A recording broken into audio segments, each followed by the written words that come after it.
And now next comment, let me see if I can zoom in on this, comes from Tiger Dactyl 6958. Thank you so much. That's a dope ass name. And that's what Raylan writes.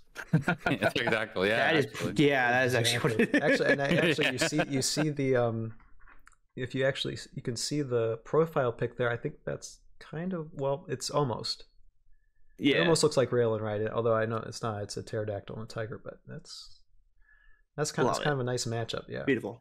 Anyway, Tiger Dactyl says it's time. It feels like the master set painted should be like $65-$75 more than the non-painted instead of 100. Since the battle box is $20 more for 6 painted units, 6 times 3.3 is about 20 figures, so 20 times 3.3 equals $66 roughly. Oh man. Even taking into account the dragon and Raylan are large units to paint, maybe Raylan would be the equivalent of getting 2 units painted, and the dragon is the cost of 3 units painted.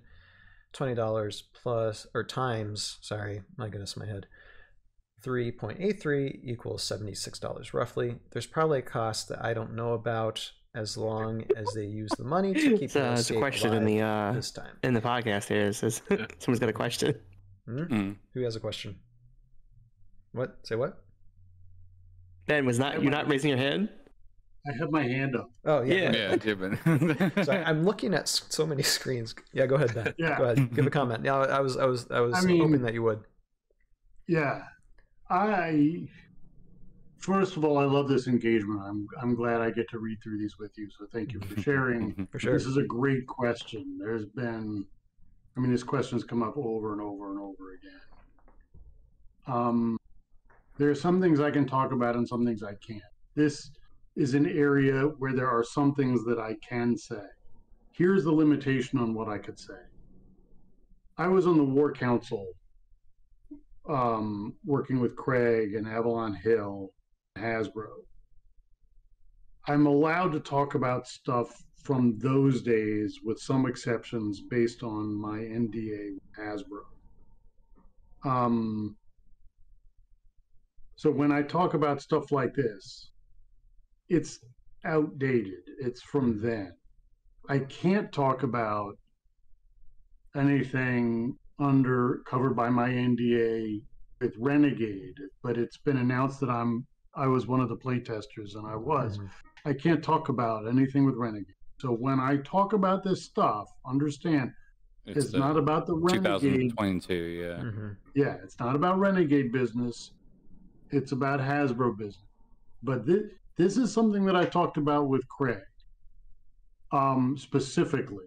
Like he explained to me how much it costs to get pre-painted minis. Like they're not painted by machines. They're painted by people. And the people who paint them are painted essentially per stroke. In the old days, with the original run of Heroscape, they deliberately got minis that were simplistic. Like the sculpts themselves were poor, because if they got really nice sculpts, then it would be impossible to paint them, adequately, because Heroscape was pre-painted. Now we have incredible sculpts. The original plan was they won't be painted. That's how they could keep the cost down. So, this is Scott. This is all public information now from Renegade. I think Scott has credited Lee with working out a way to get them pre-painted at all. I am amazed that Renegade was able to get them pre-painted at this price point, 300 and whatever bucks it is, for a box of stuff that big. I'm amazed they could keep that price down as far as it is down. I would have expected, they said they were going to be pre-painted. I thought it was going to be way more than that. So this question to you comes from a very sensible place. Like, look at this little battle box. It's whatever more. So therefore, this big box should be that much more. For me, as a guy who's talked to Craig about it, Craig knows a thing or two about making games, I am shocked they were able to keep this price down as much as they could. So credit to them. That's all I have to say about this.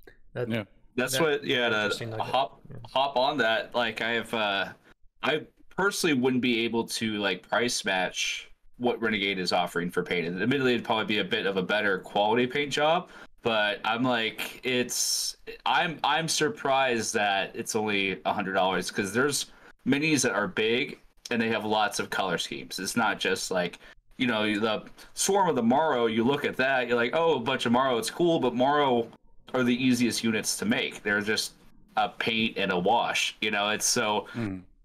But these are like, you know, Admiral EJ11 is just like, he's got like 4 or 5 color palettes on him. There's some, and you got to think that just because of the big units, there's some really big boys in the master box. You know, there's the bears, that's a lot of plastic, and I think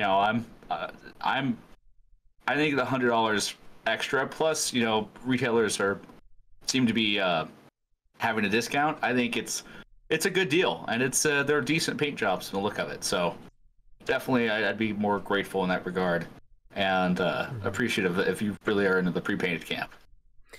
Yeah, and it's also having both options too, like choosing to get painted or not painted. But even if it's not painted, it still has like a wash to where it's still slightly presentable. You could still open the thing up and play it because they still look appealing as far as we know. So yes, very interesting perspective on that.